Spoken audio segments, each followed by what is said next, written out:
Good evening guys, welcome to study with Sunita channel. Guys, आज का जो टॉपिक है विराम चिन्ह, ठीक है ना। विराम चिन्ह पढ़ने से पहले मैं आपको एक चीज़ बता दूं कि विराम चिन्ह जो है बहुत ही महत्वपूर्ण टॉपिक है, ठीक है ना। वो एग्जाम की दृष्टि से तो महत्वपूर्ण है ही, वो आपका हिंदी में आपको पढ़ना ही बहुत जरूरी है, क्योंकि कोई भी विराम चिन्ह, कहीं भी चिन्ह जो है लगाने से पहले हम उसको जानेंगे कि कहाँ मुझे लगाना है, तभी तो आप सही लगाएंगे। इसलिए ये विराम चिन्ह का जो चैप्टर है, टॉपिक जो है बहुत ही इंपॉर्टेंस है, ठीक है। तो गाइस, इसको पढ़ने से पहले आपका एक बार फिर से स्वागत करती हूँ अपने चैनल स्टडी विद सुनीता में। गाइस, अगर मेरा चैनल पसंद आता है तो प्लीज़ मेरे चैनल को लाइक, सब्सक्राइब एंड शेयर कीजिएगा, ठीक है। तो चलिए देखिए, किसी भी टॉपिक को पढ़ने से पहले हमको परिभाषा पढ़नी होती है। क्यों? क्योंकि उसका जो निचोड़ होता है वो किसमें, परिभाषा में ही आपको मिल जाता है। परिभाषा से ये बात आपको समझ में आ जाती है। तो परिभाषा क्या कहती है? मौखिक या लिखित भाषा में अर्थ जो अभिव्यक्ति के लिए प्रयोग किए जाने वाले विशिष्ट चिन्हों को हम विराम चिन्ह कहते हैं, ठीक है ना। ये परिभाषा देख लीजिए, एक बार फिर से समझ लीजिए। मौखिक या लिखित भाषा में, ठीक है ना, अर्थ अभिव्यक्ति के लिए प्रयोग किए जाने वाले विशिष्ट चिन्हों को, क्योंकि जो भी चिन्ह है आपके विराम चिन्ह में बहुत तरह के चिन्ह हैं, ठीक है ना। केवल एक आपका पूर्ण विराम चिन्ह नहीं है कि हर जगह लगा दें। कौन सा चिन्ह आपको कहाँ प्रयोग करना है, ठीक है, ये आपको जानने के लिए, तो फिर उसी को हम क्या कहते हैं, विशिष्ट, यानी कि बहुत मतलब महत्वपूर्ण जो है आपका ये चिन्ह, उन्हीं को हम क्या कहते हैं, विराम चिन्ह कहते हैं। पहला देखिए, सबसे पहले आप वही पढ़ते हैं, क्या है, पूर्ण विराम चिन्ह, ठीक है ना। पूर्ण मतलब पूरा, ठीक है। तो यानी कि पूर्ण का मतलब पूरा चिन्ह, तो यानी जो पूर्ण विराम चिन्ह जो है आपको कैसे एक खड़ी पाई की तरह होता है, इस तरह से होता है। ये कहाँ लगाते हैं? जब भी कोई कथन, ठीक है, कोई वाक्य जो पूर्ण होता है, ठीक है ना, पूर्ण होने पे वाक्य के अंत में लगाते हैं। जब आपका कथन, वो वाक्य आपका जब पूरा हो जाता है, ठीक है ना, उसके बाद हम इसको लगाते हैं। किसको? पूर्ण विराम चिन्ह को। पूर्ण का मतलब ही हो गया कि वो कथन आपका पूरा हो गया, उसके बाद हमको लगाना है, ठीक है ना। अर्ध विराम चिन्ह, अर्ध मतलब क्या हुआ, आधा हो गया। तो अर्ध विराम चिन्ह कहाँ लगाते हैं? जहां पे अल्प विराम, यानी कि इसके बाद जो है अल्प विराम की अपेक्षा अधिक रुकना पड़े, ठीक है ना। जो क्या है आपका अर्ध विराम। अर्ध विराम चिन्ह का साइन कैसे है? नीचे कॉमा, ऊपर एक बिंदी, ठीक है। नीचे कॉमा है और ऊपर एक बिंदी है।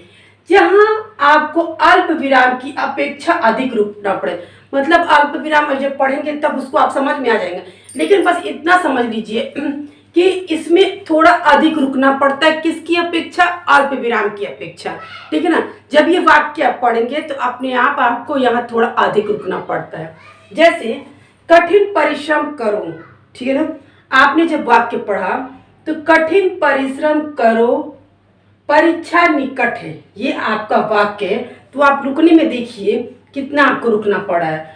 कठिन परिश्रम करो, ठीक है ना, परीक्षा निकट है, ये आपको क्या है, थोड़ा अधिक आपको यहाँ रुकना पड़ा। लेकिन आप तुलना में कैसे समझेंगे? जब आप अल्प विराम पढ़ लेंगे तो।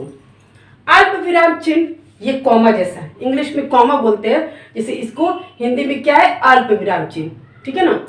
ये वाक्य के बीच में, ठीक है ना, ये कहाँ पे आता है? वाक्य के बीच में बहुत थोड़े समय के लिए। किसकी? इसी की अपेक्षा आपको बताया गया कि अर्ध विराम में थोड़ा अधिक रुकना पड़ता है। किसके? अल्प विराम की अपेक्षा।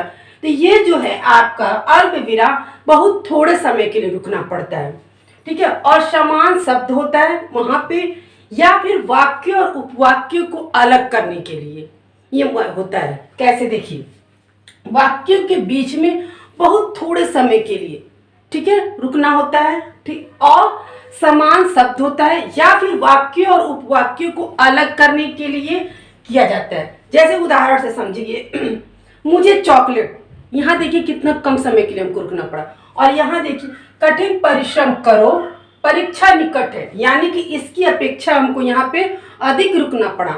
और यहाँ पे क्या है, मुझे चॉकलेट, पिज्जा और बर्गर चाहिए, ये क्या है, सब शब्द है, ठीक है ना। और मैंने आपको परिभाषा में बताया कि समान शब्द हो या वाक्य और उपवाक्यों को अलग करने के लिए, यहाँ वही बात है कि मुझे चॉकलेट, पिज्जा और बर्गर चाहिए, यानी कि एक शब्द यहाँ जो लगा है, तो यहाँ पे क्या हो गया आपका इन दोनों शब्दों के बीच में हम और लगा दी थी। यहाँ पे हमें ये आपका अल्प विराम लगाने की जरूरत नहीं थी, लेकिन इसके बाद क्योंकि वाक्य के बीच में लगाना था, तो यहाँ एक वाक्य पूरा हुआ, मुझे चॉकलेट, ठीक है, कितने कम समय के लिए हमें रुकना पड़ा, और पिज्जा और बर्गर चाहिए, ये शब्द था, ठीक है। और दूसरा इसीलिए आपको ये समझाने के लिए वाक्य रूप वाक्य को अलग करने के लिए भी करना रहता है, परिश्रम करो फल अवश्य मिलेगा, ठीक है ना।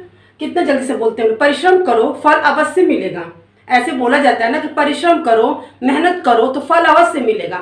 वही परिश्रम करो फल अवश्य मिलेगा, यानी कि ये उपवाक्य है।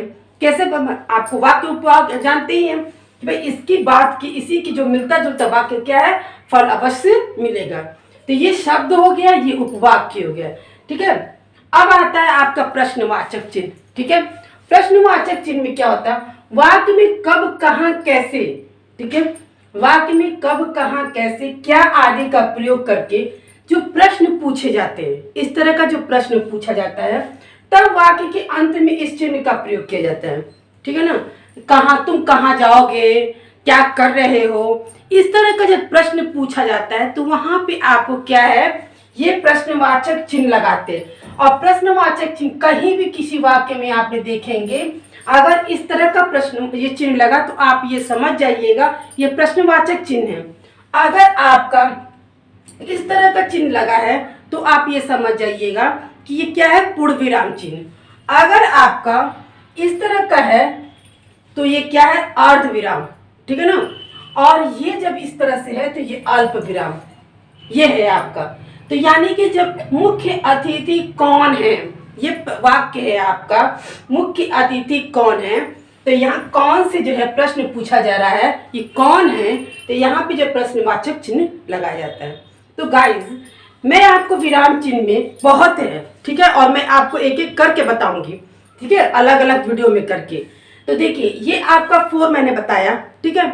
तो देखिए आपको पहले क्या बताया गया, पूर्ण विराम चिन्ह। तो पूर्ण विराम चिन्ह आपको ये पता चल गया कि वाक्य को पूरा होने के बाद अंत में लगाते हैं।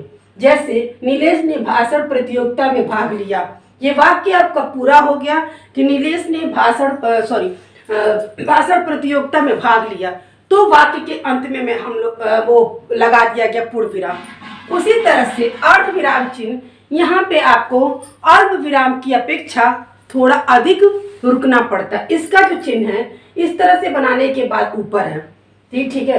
तो कठिन परिश्रम करो परीक्षा निकट है, यहाँ पे हमको थोड़ा अधिक रुकना पड़ता है, इस वजह से ये अर्ध विराम चिन्ह लगाएंगे। अल्प विराम चिन्ह यहाँ पे बहुत हल्का, यानी कि बहुत थोड़े समय के लिए हमको रुकना रहता है, तो यहाँ पे हम लगा। लेकिन ये अल्प विराम चिन्ह में क्या होता है कि ये शब्द और वाक्य और उपवाक्य को अलग करने के लिए लगाया जाता है। जैसा कि मैंने बताया कि मुझे चॉकलेट, यहाँ पे, और फिर है परिश्रम करो फल अवश्य मिलेगा, इस तरह की वाक्य में लगाया गया। फिर है प्रश्नवाचक, कब, कहाँ, कैसे, क्यों तरह का प्रश्न पूछने के बाद उस वाक्य के अंत में ये चिन्ह लगाया जाता है।